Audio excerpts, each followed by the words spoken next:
Bonjour, ici le pasteur Joël Spinks et bienvenue à l'émission Vie de foi. Nous passons une semaine en parlant vraiment des choses importantes pour nous, pour les enfants de Dieu. Nous parlons du miraculeux, mais nous avons mentionné des choses que des fois les gens ne peuvent pas s'imaginer. On a parlé de l'importance de la foi pour vivre le miraculeux, mais aussi l'importance de vivre une vie totalement abandonnée entre les mains de Dieu. Et nous avons comme invité cette semaine le pasteur Freddy de Coster. Bonjour et bienvenue. Bonjour pasteur Joël, ça va? Très bien. Je suis vraiment béni de notre série qu'on fait ensemble en ce moment. Je crois qu'il y a plusieurs personnes qui découvrent des choses importantes.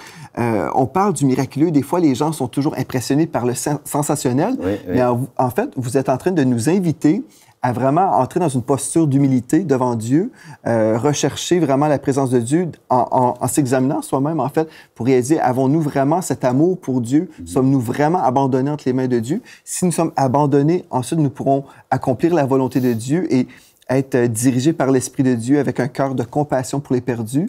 Et pour vivre ça, on doit vivre un renoncement. Et les gens veulent le miraculeux, voilà. Mais le chemin pour y arriver peut voyager ou peut ou rarement emprunter. Des fois, les gens ont peur de vivre la persécution aussi, comme vous avez vécu. Mais pourtant, ils voudraient vivre la gloire et les miracles. Voilà. Mais Dieu veut nous accorder ces choses-là, mais on doit être prêt à s'abandonner vraiment. Et peut-être vivre aussi des choses qui ne sont pas toujours faciles. Mais une des choses que je vous ai demandé comme question, comment avez-vous fait pour vraiment persévérer dans la foi malgré les vents contraires que vous avez pu vivre dans votre chemin avec le Seigneur?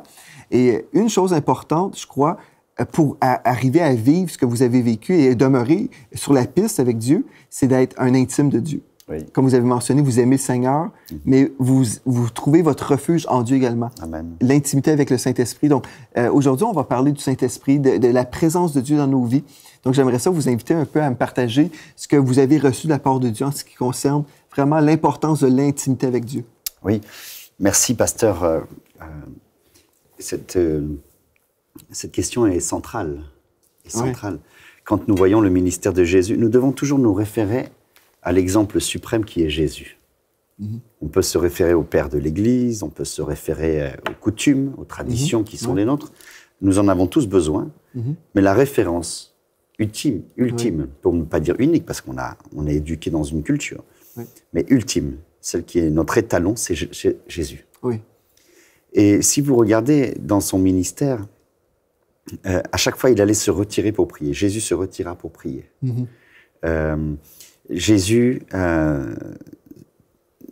les laissa et il alla dans un lieu secret. Oui. À Gethsémane, il dit à ses disciples, restez là, moi je vais là-bas. Vous voyez? Et ce qui fait la force, la puissance et le miraculeux du ministère de Jésus, parce que comme on l'a dit, il y a la pointe de l'iceberg, il y a la lumière, on voit les ampoules, mais derrière, il y a tout un système qui permet la lumière. C'est le but de notre étude de cette semaine. Qu'est-ce qui permet le miraculeux? Et de rester dans le miraculeux. Et Jésus, lui, n'a jamais négligé son temps avec Dieu. Déjà du temps de Moïse, quand il a envoyé la manne était envoyée le matin, à l'aurore, avant même l'aurore. Et il s'agissait de la recueillir chaque jour. Faute de quoi elle fondait, ou elle pourrissait. Alors il y en a des petits malins qui l'ont ramassée pour plusieurs jours, et puis elle est devenue pourrie. Eh bien, c'est la même chose. Les bontés de l'Éternel se renouvellent chaque jour. Ces miracles, on en a besoin tous les jours. Son intervention, c'est tous les jours. Eh bien, de la même manière, nous devons aller à la source chaque jour. Et par exemple, nous prenions... un jour, il fait cette grande campagne. On le voit, et puis il y a des miracles, etc. Et les gens sont guéris. La Bible dit toute la ville. Toute la ville se rassemble. Toute la ville. Nous, quand on fait une campagne et qu'on a 1% d'une ville, on est déjà content. Oui. Ça fait déjà plusieurs milliers de personnes, alors on est déjà très content.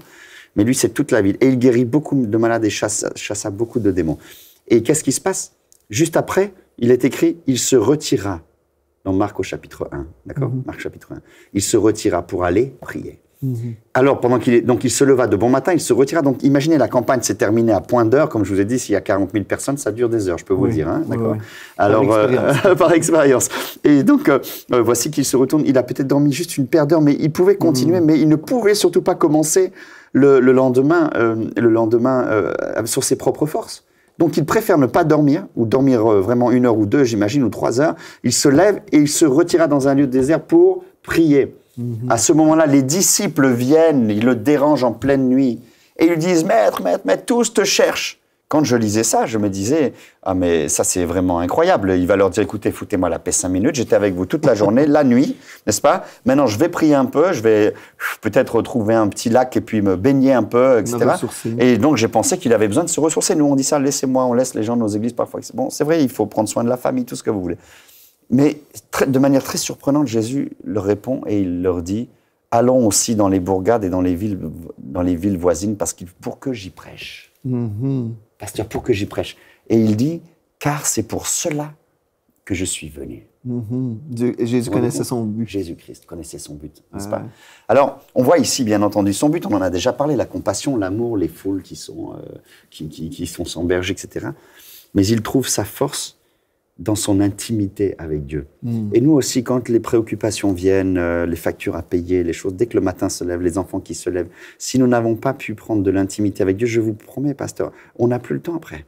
Le soir, on rentre, on a envie juste de souffler. Nous, on a eu une journée très chargée ensemble aujourd'hui. Et évidemment, le soir, on a envie de regarder un peu la télé ou de se détendre ou de prendre les enfants sur les genoux. Vous voyez ce que je veux dire? Et donc, le soir, on est déjà fatigué. On dit « Ah, merci Seigneur pour cette bonne journée », etc. Alors, il y en a qui sont du soir, certes, mais en général, il faut passer du temps. Alors, il dit « Ferme la porte pour prier ». Il y a plein de références dans la Bible en permanence pour l'intimité avec Dieu. La gloire de Dieu se travaille dans l'intimité comme c'est le cas pour les meilleures pierres. Elles sont forgées pendant très longtemps, n'est-ce pas? Les diamants sont forgés pendant très longtemps, le carbone se forme, etc. Il y a des sillons.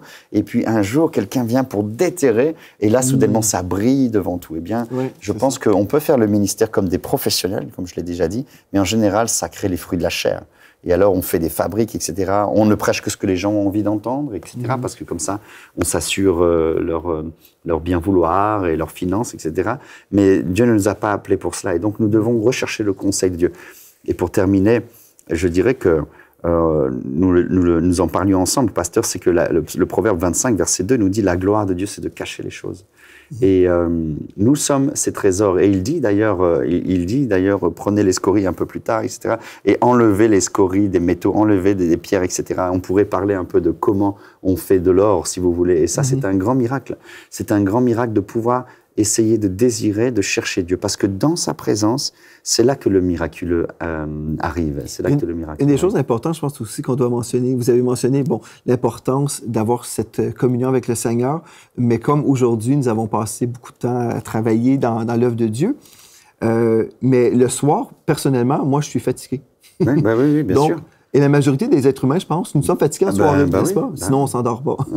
Mais en fait, on devrait prévoir même de vivre un temps personnel, un temps intime avec Dieu le matin. Et c'est les prémices de notre journée. Donc, moi, c'est mon cas. J'aime me réveiller.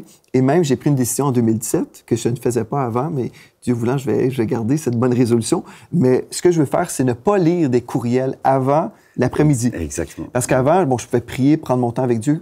Et oui, j'avais cette vie-là quand même, mais je pouvais aller rapidement sur Internet, lire mes courriels.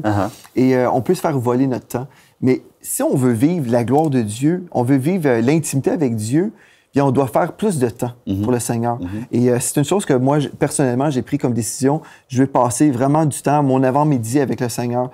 Et il y a des gens qui vont dire, mais c'est impossible, regarde ton calendrier, ton agenda. En fait, le plus qu'on est occupé, le plus qu'on a de responsabilités, le plus que nous devons être dépendants de Dieu.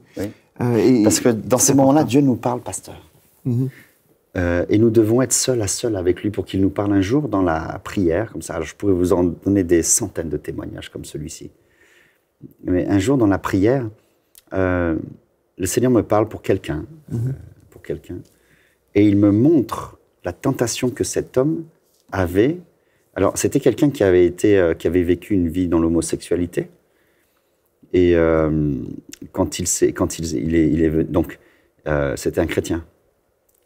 Et puis, il a eu un moment de faiblesse dans sa vie, il a douté sur certaines choses, et puis il a quitté sa femme et les enfants, et il a décidé de vivre dans le péché, dans l'erreur. Je pense que c'est une erreur, en effet. Et un jour, quand il était convaincu, et alors comme il était chrétien, il avait trouvé des livres qui convainquaient que Dieu est amour, donc ça aussi, ce genre d'amour-là aussi, il peut le faire, etc. Bref. Donc, on avait essayé de parler, de partager avec lui, etc. Et puis, bon, quand quelqu'un est déterminé, il est déterminé. On ne peut pas non plus... Mais on a toujours gardé beaucoup d'amour et une relation très amicale, puisque les gens font leur choix, mais nous, on les aime quand même. Vous voyez ce que je veux dire? Et puis, et vous ne pouvez pas vous bloquer de quelqu'un, sinon il n'y a plus de chemin pour pouvoir discuter. Donc, quelqu'un peut prendre une décision que vous désapprouvez, certes, c'est vrai dans tous les domaines, mais voilà. Et puis, vraiment, quand on parlait, il ne voulait rien savoir. Et puis, un jour, j'avais passé beaucoup de temps dans la prière. Et à un moment donné, je commence juste à lui parler. Donc, je sors, on a eu un entretien. Il y avait ma femme qui était témoin, il y avait sa femme qui était présente aussi. Et ils allaient donc divorcer parce que, vous imaginez la souffrance. Et il était convaincu. C'est-à-dire, c'est quelqu'un qui pourtant avait beaucoup de connaissances, etc., qui avait tout un parcours. Hein. C'était pas un newbie, comme on dit. Hein. C'était vraiment quelqu'un de profond. Et bon, Dieu connaissait son cœur. Mais il avait probablement laissé, oui, cette faiblesse, convaincre que c'était une force. Et puis, rien n'y faisait. Et puis, j'avais vraiment passé beaucoup de temps dans la prière, et je me souviens que la Bible dit ce genre de démon ne sort que par la prière et le jeûne. Et il y a parfois des difficultés. Je ne dis pas que tous ceux qui ont ce problème-là soient démonisés, mais bien loin de là. Mais ce jour-là, à un moment donné, quand je parlais, il a eu comme ça, il s'est passé quelque chose, pom, pom, pom. Comme si là, il n'y a pas eu des grandes manifestations, mais il s'est écroulé par terre. Je savais que quelque chose est sorti de lui. Et puis, il s'est relevé, il dit, qu'est-ce qui m'est arrivé? Où suis-je? Il ne savait plus. Et il regarde sa femme, et il était différent. Sa femme revoit ça, elle se met à pleurer, etc. Et finalement, il s'est repenti, il a repris, etc. Et il s'est repenti. Quelques années plus tard, j'étais dans l'intimité avec le Seigneur, tout se passait bien, etc. Repris son ministère, repris, etc. Et le Seigneur me parle. Il me dit, appelle-le, il est de nouveau sur les sites. Donc, je l'appelle, je dis, hello, c'est ton pasteur. Je lui dis, comment vas-tu, mon bien-aimé? Oh, ça va. Puis vous savez, dès que quelqu'un pêche un peu, il se cache tout de suite. Hein, comme on est tous pareils. Hein, Adam et Ève se cachent quand ils ont fait quelque chose. Donc, quand vous voyez des gens qui viennent un peu moins, ou qui veulent moins vous parler, ou vous savez qu'ils vont fuir. Il y a peut-être quelque chose, ou ils ont quelque chose à cacher, ou le diable essaie de les mettre un peu à part du troupeau pour qu'ils soient plus facilement croquables. Ouais. Et je lui dis, mon bien-aimé, j'ai tellement prié pour toi ce matin. Je voulais te dire que Jésus t'aime tellement. Et je pense que le Seigneur m'a montré que tu regardais de nouveau des sites masculins. Ah non, pas du tout. Ok, je ne suis pas venu pour te confronter, mais tu regardes des sites. Silence. Et je lui dis, souviens-toi d'où le Seigneur t'a sorti. Et c'est vrai que tu vas avoir du plaisir, mais tu peux t'acheter du plaisir, mais pas le bonheur. Je lui dis, avec cela, tu vas t'acheter des fêtes, parce que ce sont les meilleurs pour faire les fêtes. Mais est-ce que tu vas avoir une vraie amitié? Et puis, tu vas t'acheter des cadeaux, des choses comme ça, tu vas vivre du bon temps, mais est-ce que tu auras tes enfants? N'est-ce pas? Et qu'est-ce que tu choisis? Et sache une chose, c'est que Jésus t'aime, et qu'il a confiance en toi, et qu'il l'aime tellement quand tu le sers. Et je voulais simplement te dire, s'il te plaît, si c'est le cas, sache que je prie pour toi, pour que, s'il te plaît, prends courage, parce que vraiment, le diable a déjà suffisamment de gens dans son armée, et Dieu ne peut pas se permettre de te perdre, il t'aime trop, et il a besoin de toi. Et là, j'entends les sanglots. Pardonnez-moi, je me souviens encore, parce que ça, c'est un grand miracle. Certainement. Une âme sauvée, c'est un grand miracle. Je peux vous parler j'ai vécu des miracles où même une fois, dans une colonie de vacances, on a prié pour que le soleil, pour que des nuages viennent, parce que les enfants étaient en train de prendre des coups de soleil. Wow. On a eu peur, ils nous avaient laissés sur la plage dans mon stage après l'école biblique. J'ai vécu des choses extraordinaires. Alors là, ça fait plaisir à entendre. Mais ça, c'est un grand miracle. Des vies transformées, c'est parce que Jésus est venu chercher sa brebis. Et ça l'a. Le fait que, vous savez, quand Dieu trouve Ève et Adam dans le désert, là, maintenant, ils sont au garde à vous, ils ont la main sur la braguette, d'ailleurs, n'est-ce pas? Et c'est souvent de là que vient le problème. Et après, la famille merveilleuse, tous au service du Seigneur. Il n'est pas tombé, Dieu l'a sauvé. Dans l'intimité avec le Seigneur, Dieu de vous. Nous a parlé, voilà, Dieu nous parle. C'est ça. Et il ne faut pas seulement faire des prières répétitives, mais parce que la gloire de Dieu, c'est de cacher les choses. Mais lui, le diable cache les choses pour le péché, mais la gloire de Dieu cache les choses pour la révélation. Pour révéler l'or que vous êtes, pour révéler le diamant que vous êtes, pour révéler le ministère que vous avez pour un jour. Et donc, c'est long, mais il faut apprendre à passer parfois plus de temps dans l'obscurité avant de supporter la lumière. C'est ça. Oui, et comme vous dites, comme le diamant, il y a tout un processus caché. Mais le but de Dieu dans tout ça, c'est que la gloire de Dieu vienne sur ce diamant. Amen. Pas qu'il soit vu, parce que Dieu veut élever au temps convenable. Donc, c'est une chose remarquable. Donc, le texte, la gloire de Dieu, c'est de cacher les choses. La gloire des rois, c'est de sonder les choses. Et nous sommes appelés à être cette nation de prêtres et de rois et à être à la recherche des choses de Dieu. Mais cette recherche se fait dans l'intimité. Et votre vie d'intimité, des fois, j'aime ça demander aux orateurs qui passent à l'émission Vie de foi, une journée dans la présence de Dieu pour vous, ça ressemble à quoi? Quand vous commencez votre journée, si on vous filmait à la maison, on suivait votre vie, comment ça se passe? Parce que vous avez une vie de miracle, mais dans l'intimité, comment ça se passe avec votre relation avec Dieu? Joël, vous avez toujours des questions auxquelles on ne veut pas répondre. Mesdames et messieurs, vous devriez me pardonner si je ne lui réponds pas à cette question. Alors, comment vais-je vous répondre? D'abord, il ne faudrait pas que ça devienne une méthode, parce que chacun est chacun, n'est-ce pas? Et chacun est unique. Et donc, je veux bien vous répondre, vous donner quelques idées, mais je ne vais pas vous répondre complètement de manière à ce qu'on n'en fasse pas méthode pour connaître la puissance de Dieu, prier 3 heures par jour, prier 1 heure par jour, ou chanter ça avant ça, et vous faites le parcours du tabernacle. Et toutes ces choses sont bonnes parce qu'elles nous inspirent. Mais en réalité, nous sommes des enfants uniques, et vous êtes uniques. Et vous allez donc développer une intimité avec Dieu. Intime, par définition, ça veut dire vous et lui. Quand on ne peut pas être intime en même temps avec 10 personnes. C'est pour ça que le Seigneur nous invite à être fidèles à notre épouse et l'épouse à l'époux. Et il dit, je vous ai marié à un seul époux. N'est-ce pas? C'est pour ça qu'on ne peut pas, si on trahit Dieu, bien alors on sert maman, ou on sert le péché, ou on sert le monde, ou on sert ses propres vanités. Il y a une exclusivité. Et un des traits du Saint-Esprit et du Seigneur, c'est qu'il est jaloux. Il n'est pas jaloux comme nous le sommes dans le mauvais sens du terme. Il est jaloux d'amour, il est jaloux d'exclusivité. Et il dit, je vous ai racheté un grand prix. Donc quand on rachète quelque chose, si le jour où vous avez acheté votre maison, je suis certain que sur l'acte de propriété, il y a votre nom, il n'y a pas le mien. J'aimerais bien. J'aimerais bien. La voiture aussi, par exemple. Mais si je prends maintenant votre voiture, vous pouvez appeler la police, ils vont m'arrêter, ils vont regarder l'acte de propriété. C'est ça, Ça, c'est le principe de l'unité. Donc, c'est vrai que je rechigne un peu à vous donner des trucs parce qu'évidemment, chaque personne va le faire. Quelqu'un qui travaille la nuit va avoir besoin que ce soit le soir, ou alors quelqu'un qui... Ça peut changer. Oui, ça c'est vrai. Donc, il faut regarder le principe. Voilà. En revanche, ce que je peux quand même vous dire, pour essayer de ne pas faire la languille un peu de trop, c'est que c'est vrai que j'ai toujours essayé de garder du temps avec le Seigneur. Et je me suis discipliné à être sensible. Par exemple, quand je ne dors pas, jamais je ne prends une pilule pour dormir. Jamais, jamais, jamais. Et tous les insomniaques, vous êtes bénis d'être insomniaques. C'est une grâce de Dieu extraordinaire, parfois. Parce que si vous êtes insomniaque, c'est que vous êtes appelé à la prière.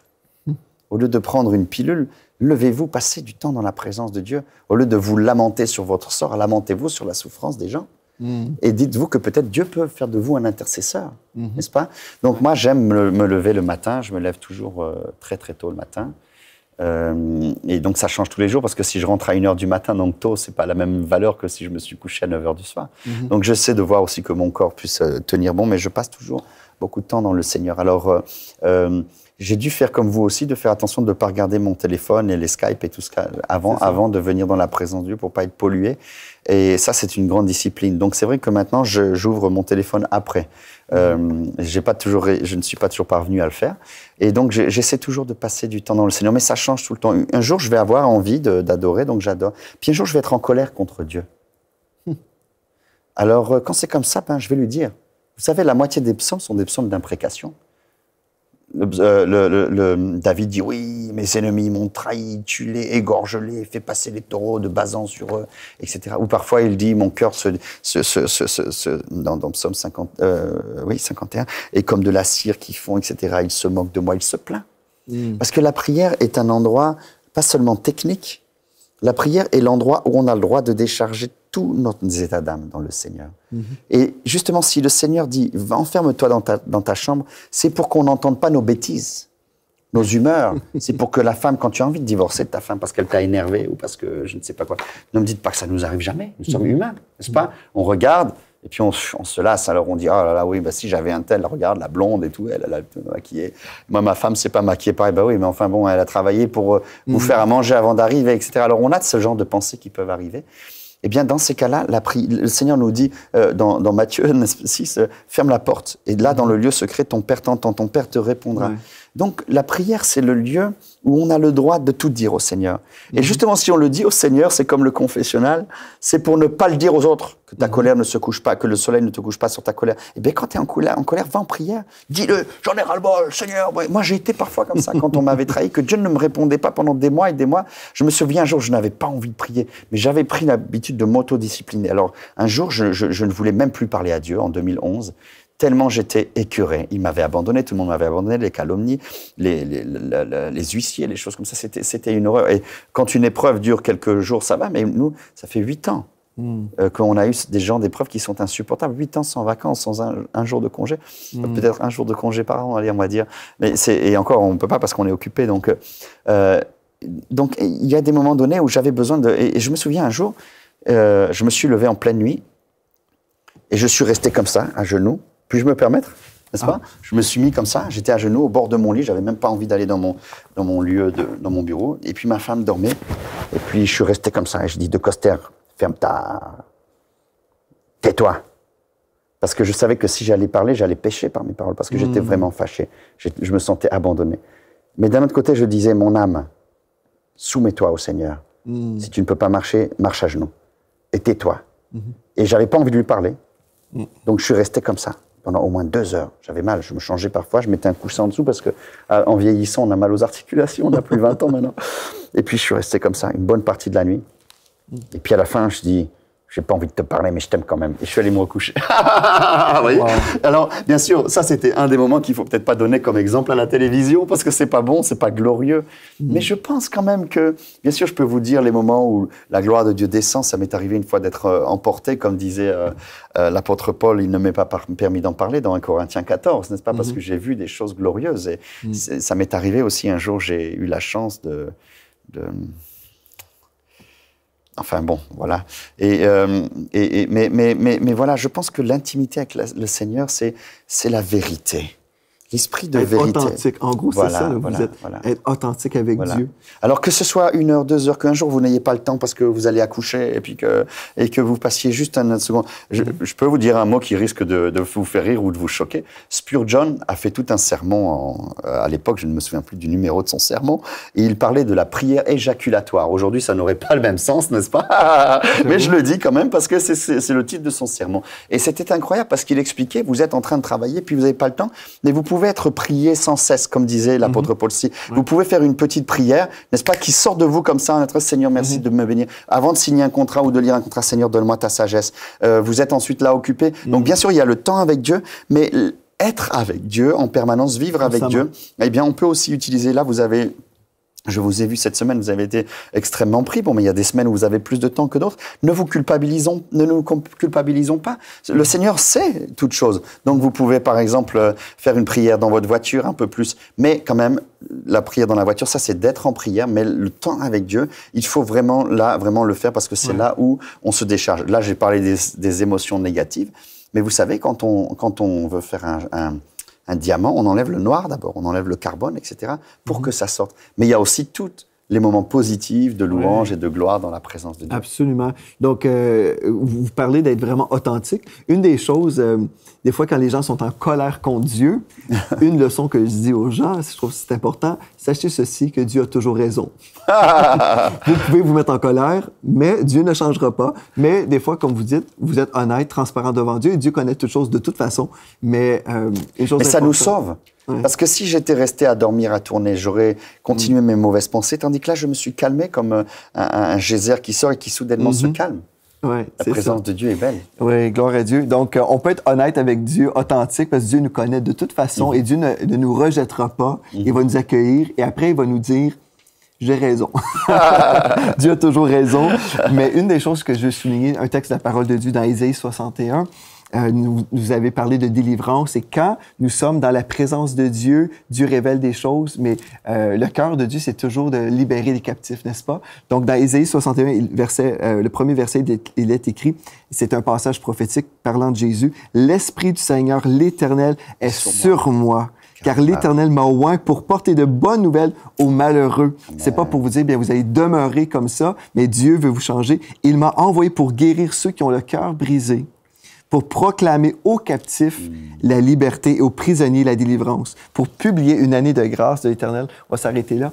Mais en gros, le Seigneur est un Dieu de délivrance, un Dieu qui veut nous sauver de nous-mêmes, nous sauver de toutes les oppressions de l'ennemi. Parce que l'ennemi, ce qu'il veut faire, c'est nous voler, nous égorger, nous détruire.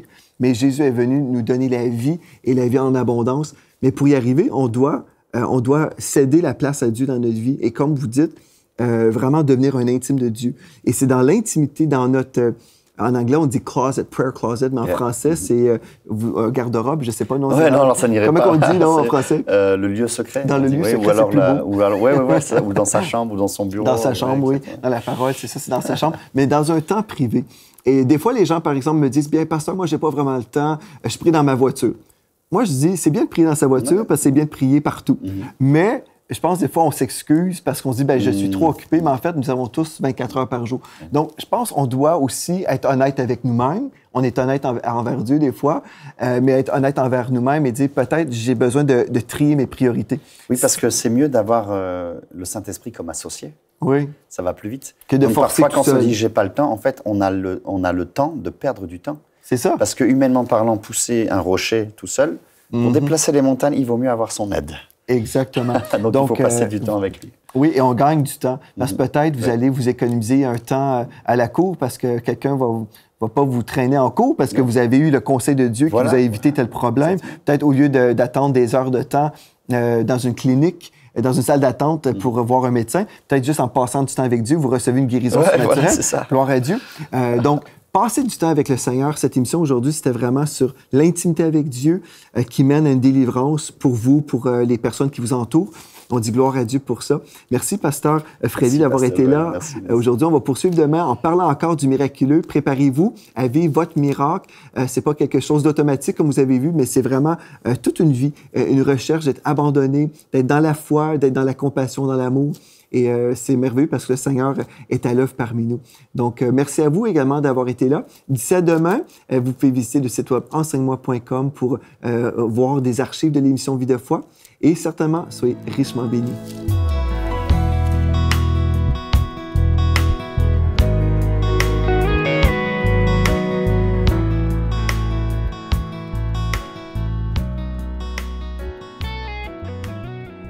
Cette émission est rendue possible grâce au précieux soutien des partenaires d'Enseigne-moi Canal International. Retrouvez tous nos programmes sur emcitv.com.